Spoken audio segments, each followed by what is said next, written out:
نحمده ونصلي ونسلم على رسوله النبي الكريم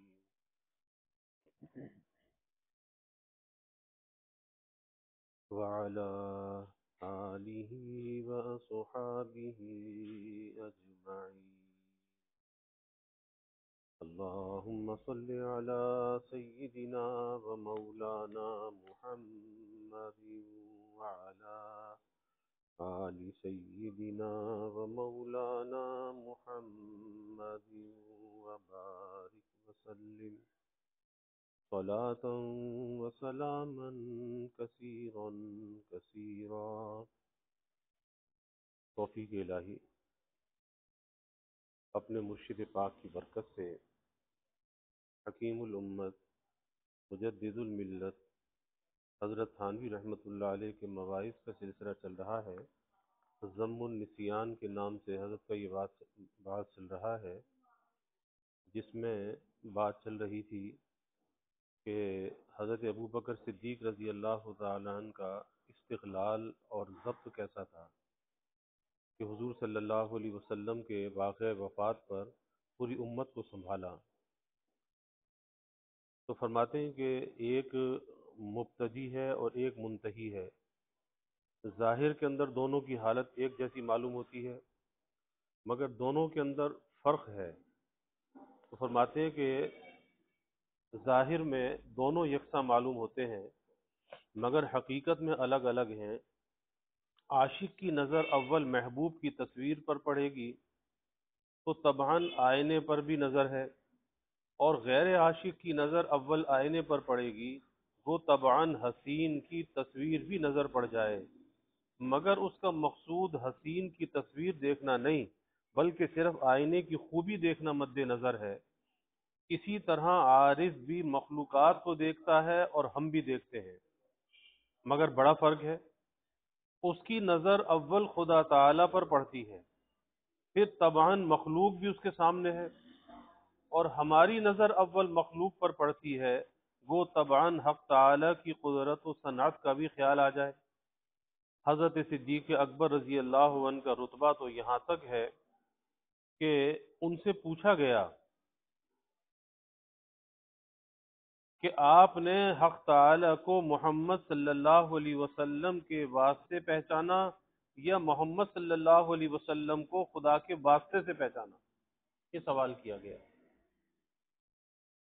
تو فرمایا عرفت محمدن بربی، کہ میں نے تو محمد صلی اللہ علیہ وسلم کو خدا کے واسطے سے پہچانا.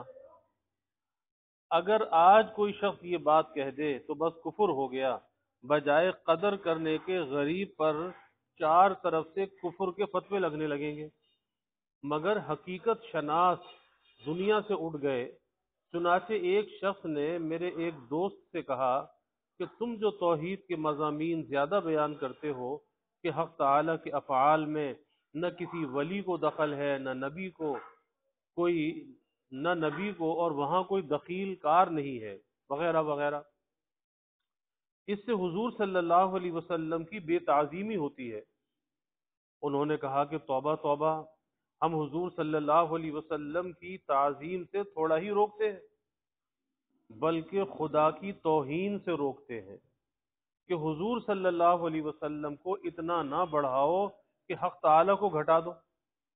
غور کر کے دیکھا جائے تو جو لوگ حضور صلی اللہ علیہ وسلم کے لیے صفات الوہیت ثابت کرتے ہیں، حقیقت میں وہ آپ کی بے تعظیمی کرتے ہیں. کیونکہ ظاہر ہے کہ صفات الوہیت درجہ کمال میں تو آپ کے لیے ثابت کر نہیں سکتے. یعنی الوہیت کے لیے درجہ کمال ہے، اس میں کوئی بھی نقص نہ ہو، کوئی بھی اس کے ساتھ معذوری نہ ہو، کوئی بیماری نہ ہو. تو صفات الوہیت درجہ کمال میں تو آپ کے لیے ثابت کر نہیں سکتے، لا محالہ درجہ نقصان میں ثابت کریں گے. تو انہوں نے حضور صلی اللہ علیہ وسلم کو ناقص قرار دیا، اور ہم آپ کے لیے صفات الہی کو ثابت نہیں کرتے بلکہ ان کی نفی کر کے صرف صفات بشریہ اور کمالات نبوت کو آپ کے لیے ثابت کرتے ہیں. اور ان میں سے ہر صفت کو درجہ کمال میں ثابت کرتے ہیں۔ تو ہم آپ کو بشر کامل اور رسول صلی اللہ علیہ وسلم کامل کہتے ہیں، بشر کامل اور رسول کامل کہتے ہیں۔ کسی نے خوب کہا ہے، اگر عیسیٰ علیہ السلام کو خدا کہو گے تو ناقص خدا کہو گے، اور ہم انسان کہتے ہیں مگر کامل انسان، تو بتلاؤ بے تعظیمی کس نے کی؟ بے ادب وہ ہے جو آپ کو ناقص کہے یا وہ جو کامل کہے؟ اور رسول اللہ صلی اللہ علیہ وسلم کو خدا سے گھٹانا بھی بے ادبی ہے، تو پھر حضرت صدیق اکبر کو کیا کہیے گا جو یوں کہتے ہیں کہ میں نے اول خدا کو جانا پھر رسول اللہ صلی اللہ علیہ وسلم کو؟ بلکہ رسول اللہ صلی اللہ علیہ وسلم کے ذریعے سے خدا کو نہیں پہچانا، غرض یہ ثابت ہو گیا کہ عارف کی نظر اول خدا پر پڑتی ہے پھر اپنے پر، تو معلوم ہوا کہ خدا قریب ہے اور نفس دور ہے۔ اگر خدا تعالی نفس سے قریب تر نہ ہوتے تو کسی کی نظر بھی اول ان پر نہ پڑ سکتی، تو لازم آ گیا کہ وہ خدا کو بھول گیا، وہ اپنے نفس کو بھی بھول گیا۔ اسی کا بیان ہے فَأَنْسَاهُمْ أَنفُسَهُمْ، بس وہ اپنے نفسوں کو بھول گیا۔ آگے فرماتے ہیں اولئک هم الفاسقون، یہ ہے جزو مقصود جس سے مجھ کو بدحالی مذکور سابقاً کا علاج مستنبط کرنا ہے۔ ترجمہ یہ ہے کہ یہ لوگ ہیں حکم سے نکل جانے والے۔ اس میں اولئک، اس میں اشارہ ہے جس کے لیے فاسقون کا حکم ثابت کیا گیا، اور بلاغت کا قاعدہ ہے کہ اس میں اشارہ میں مشار الیہ کا ما صفات مذکورہ کے اعادہ ہوتا ہے، اور حکم کی بنا الہی صفات پر ہوتی ہے جو پہلے مذکور تھیں۔ اولئک علی ھدی من ربہم واولئک ھم المفلحون، کہ یہی لوگ ہیں ہدایت پر جو ان کو اللہ کی جانب سے ملی، اور یہی لوگ ہیں فلاح پانے والے۔ اس کی تفسیر میں مفسرین نے اس کی تصریح کی ہے کہ اس میں اشارہ سے اس جگہ یہ بات بتلائی گئی کہ ہدایت و فلاح کا حکم صفات مذکورہ ایمان بالغیب و اقامت الصلاح و تصدیق کتب، منزلہ و انفاق مال وغیرہ پر مبنی ہے، اور ان صفات کو حکم فلاح میں دخل ہے۔ اس قاعدے کی بنا پر یہاں بھی اولئک میں صفت نسیان کا اعادہ ہو گیا جو پہلے الذین نسوا اللہ میں مذکور ہو چکی ہے، اور حکم فسق کی بنا اسی صفت پر ہوگی۔ خلاصہ آیت کا یہ کہ نسیان خدا پر فسق کو مرتب کیا گیا ہے، تو یہ سبب ہوا فسق کا، یعنی حکم سے نکل جانے کا، اور حکم سے نکل جانا یہی حقیقت ہے معصیت کی جس میں ہم مبتلا ہیں۔ تو الحمدللہ آیت سے صاف طور پر سبب مرض کی تشخیص ہو گئی، اور علاج معلوم ہو گیا کہ ہماری بدحالی کا سبب یہ ہے کہ ہم خدا کو بھول گئے ہیں۔ اور طبی قاعدہ ہے العلاج بالضد، کہ علاج ضد کے ساتھ ہوتا ہے، اس کی مخالف چیز سے ہوتا ہے، جو کہ عقل و شرع سے مؤید ہے۔ چنانچہ سب جانتے ہیں کہ مرض حرارت سے ہو، یعنی کسی کو گرمی کا یعنی صفرا بڑھ جائے، تو اب یہ گرمی کی علامت ہے۔ تو مرض حرارت سے ہو تو علاج برودت سے کیا جاتا ہے، ٹھنڈک سے کیا جاتا ہے، ٹھنڈی دوا اور ٹھنڈی غذا دی جاتی ہے۔ اب یہ کیا ہے؟ علاج بالضد ہے۔ برودت سے ہو تو حرارت سے علاج کیا جاتا ہے، تو اسی طرح یہاں بھی علاج بالضد ہونا چاہیے، اور نسیان کی ضد ذکر ہے، اللہ کو یاد کرنا ہے۔ تو معصیت کا علاج ذکر اللہ ہوا، یا یوں کہیے کہ ہر مرض کا علاج رفع سبب سے ہوتا ہے، کہ وہ مرض کس سبب سے ہوا ہے، اس سبب کو دور کر دو، مرض دور ہو جائے گا۔ تو ہر مرض کا علاج رفع سبب سے ہوتا ہے، خواہ ضد کے ذریعے سے رفع کیا جائے یا مثل کے ذریعے سے، مگر ازالہ مرض کے لیے رفع سبب کے سب نزدیک ضروری ہے، اور یہ ثابت ہو چکا کہ مرض عصیان کا سبب نسیان ہے، گناہوں کا سبب غفلت ہے، بھول ہے۔ تو اس کا علاج یہ ہوا کہ نسیان کو اٹھا دو، اور رفع نسیان مستلزم ہے وجود ذکر کو، کہ ذکر کو قائم کر لو، کیونکہ ارتفاع نقی ذہن محال ہے۔ تو حاصل پھر وہی ہوا کہ معصیت کا علاج خدا کو یاد کرنا ہے۔ اب میں بیان کو مختصر کرتا ہوں اور ایک بہت بڑے مضمون کو تھوڑے لفظوں میں بیان کرتا ہوں، وہ جی نہ بھرے، مگر انشاءاللہ تعالی بقدر کفایت تسلی ہو جائے گی۔ ایک دوست کا خط آیا تھا کہ تمہارے جوابات سے جی نہیں بھرتا، کیونکہ میں لمبے لمبے مضامین کا جواب 2-4 سطروں میں دے دیتا ہوں۔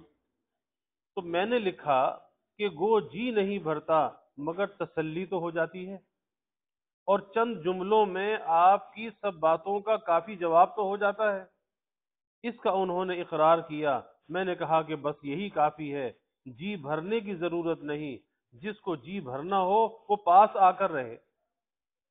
اگر میں خطوط میں مخاطب کے جی بھرنے کی کوشش کروں تو بس دن بھر میں 2-4 خطوں کا جواب ہوا کرے، اور میں یہ چاہتا ہوں کہ روزانہ کی ڈاک اسی دن پوری ہو جائے، آج کا کام کل پر نہ رہے، کیونکہ اگلے دن پھر دوسری ڈاک آ جاتی ہے، اور یہ صورت تو مختصر ہی جوابات میں ہو سکتی ہے، لیکن الحمدللہ میرے جوابات باوجود اختصار کے کافی ہوتے ہیں، کسی جزو سوال کا جواب رہ نہیں جاتا۔ اسی طرح اس وقت وہ مضمون بڑا ہے اور مختصر بیان سے شاید جی نہ بھرے، لیکن انشاءاللہ تعالی تسلی ہو جائے گی۔ یہ تو معلوم ہو چکا کہ گناہ سے بچنے کا طریقہ خدا کو یاد کرنا ہے۔ اب یہ بات رہی کہ یاد کیسے کرے، تو سنیے کہ یاد کے طریقے مختلف ہیں۔ ایک یاد ہوتی ہے محبت سے، اور ایک یاد ہوتی ہے خوف سے، اور ایک ہوتی ہے حیا سے، حیا کی وجہ سے کسی برائی کو چھوڑ دینا۔ اور ان میں بھی پھر چند قسمیں ہیں۔ محبت ذات سے ہے یا ثواب سے؟ کس لیے عمل کر رہا ہے؟ محبت کی وجہ سے جو کر رہا ہے، تو محبت ذات سے ہے یا ثواب سے ہے؟ اگر ذات سے محبت ہوگی تو کرتا رہے گا۔ تو محبت ذات سے ہے یا ثواب سے؟ اور خوف ذات کا ہے یا عقاب کا، سزا کا، پکڑ کا؟ کس چیز کا خوف ہے؟ اور حیا ذات سے ہے یا محسن کے احسان سے؟ کس وجہ سے ہے؟ اس میں لوگوں کے طبائع اور مذاق مختلف ہیں۔ بعضے تو وہ ہیں جن پر محبت ذات غالب ہے، اور صرف ذات حق کا عشق ان کے لیے ذکر کر باعث ہے، وہ نہ جنت کے لیے ذکر کرتے ہیں نہ دوزخ سے بچنے کے لیے، بلکہ محض رضائے محبوب کے لیے ذکر کرتے ہیں، اور یوں کہتے ہیں تو بندگی چو گدا یان بشرط مزو مکن، کہ خواجہ خود روش بندہ پروری داند، کہ تم بندگی مثل فقیروں کے مزدوری کی شرط پر مت کر، خود بندہ پروری کی روش سے واقف ہے۔ یہ تو خواص عارفین کی حالت ہے، اور بعضے وہ ہیں جن کو ذکر کا ولولہ اسی سے اٹھتا ہے کہ ہم کو اس عمل سے جنت ملے گی، ثواب ملے گا، جنت ملے گی، تو ان کے ذکر کا منشا محبت ثواب ہے کہ وہ ثواب کی محبت میں عمل کرتے ہیں۔ تو اس کا بھی کچھ مذائقہ نہیں، کیونکہ بعض عارفین نے ان پر اعتراض کیا ہے کہ یہ لوگ خواہش پرست ہیں، مزدوروں کی طرح کام کرتے ہیں کہ عمل سے پہلے اجرت ٹھہرا لیتے ہیں، گویا خدا سے کہتے ہیں کہ ہم اس شرط پر ذکر کرتے ہیں کہ اس کی صلے میں ہم کو جنت دی جائے، مگر یہ معترض محقق نہیں ہے۔ میاں مقصود تو ذکر ہے، وہ ہونا چاہیے کسی طرح ہو۔ اگر اس شخص کو طلب ثواب کی نیت سے روکا گیا تو نتیجہ یہ ہوگا کہ ذکر ہی سے رہ جائے گا، اور اگر یہ اسی نیت سے ذکر کرتا رہا تو انشاءاللہ تعالی ایک دن وہ بھی ہوگا کہ اس کو ذات حق سے عشق ہو جائے گا، پھر اس کو بھی رضائے محبوب کے سوا کچھ مطلوب نہ رہے گا۔ بس یہ حالت بھی اچھی ہے، بری نہیں۔ دیکھو گلستان کے پڑھنے والے 2 طرح کے لڑکے ہوتے ہیں، ایک تو وہ ہے جس کو خود گلستان میں لطف آتا ہے، اور دوسرا وہ ہے جو محض باپ کے اس کہنے سے پڑھتا ہے کہ گلستہ پڑھتے رہو گے تو ہم تم کو روزانہ ایک آنا دیا کریں گے پیسے کے لالچ میں، ہر چند کہ اس کی حالت پہلے سے کم درجے کی ہے، مگر کیا کوئی عاقل اس سے یہ کہہ سکتا ہے کہ میاں اگر گلستہ پڑھو تو خود ذاتی شوق سے پڑھو، ورنہ ایک آنے کے لالچ سے پڑھنا تو فضول ہے، اس میں کیا فائدہ؟ ہرگز نہیں، کیونکہ اس کا نتیجہ بجز محرومی علم کے کچھ نہیں، بلکہ ہر شخص یہ کہے گا کہ جس طرح بھی ہو پڑھنا چاہیے، اسی طرح ایک دن تم کو خود مزہ آنے لگے گا، پھر اس وقت یہ حالت ہو جائے گی کہ اگر باپ کچھ بھی نہ دے بلکہ یہ کہے کہ گلستان پڑھنا چھوڑ دے تو تم ہرگز تم کو اس کی بات نہ مانو گے، پھر یہ قاعدہ ذکر میں کیوں نہیں جاری کیا جاتا، اور جو لوگ ثواب کے لیے عمل کرتے ہیں ان پر کیوں اعتراض کیا جاتا ہے، جب حق تعالی نے خود جنت کی رغبت دلائی ہے اور اس میں رغبت کرنے کا حکم فرمایا، چنانچہ ارشاد ہے وفی ذالک فلیتنافس المتنافسون، اس میں چاہیے رغبت کرنے والے رغبت کریں، تو اس کی رغبت سے ذکر کرنے میں کیا حرج ہے، اور جو معترض گھٹیا حالت بتلاتا ہے وہ گویا خدا تعالی پر اعتراض کرتا ہے کہ انہوں نے گھٹیا حالت کی رغبت دلائی ہے، حالانکہ یہ غلط ہے، حق تعالی نے جتنے طریقے بتلائے ہیں سب بڑھیا ہیں، ان میں گھٹیا کوئی نہیں، یہ اور بات ہے کہ ایک رفیع ہو اور دوسرا عرفہ، پس ہر چند کے محض رضائے محبوب کے لیے ذکر کرنا مقام عرفہ ہے، مگر طلب جنت کے لیے ذکر کرنا بھی رفیع حالت ہے، گھٹیا حالت نہیں، خوب سمجھ لو۔ اللہ تعالیٰ پہلے دیا۔ الحمدللہ رب العالمین والعاقبۃ للمتقین والصلاة والسلام على اشرف الانبیاء والمرسلین، اللہم صل علی سیدنا و مولانا محمد وعلى آل سيدنا ومولانا محمد وبارك وسلم، اللهم إنا نسألك من خير ما سألك منه نبيك سيدنا محمد صلى الله عليه وسلم، ونعوذ بك من شر ما استعاذك منه نبيك سيدنا محمد صلى الله عليه وسلم، وأنت المستعان وعليك البلاغ ولا حول ولا قوة إلا بالله، وجزى الله عنا محمدا صلى الله عليه وسلم ما هو أهله، وصلى الله تعالى وسلم على النبي الكريم، آمين برحمته۔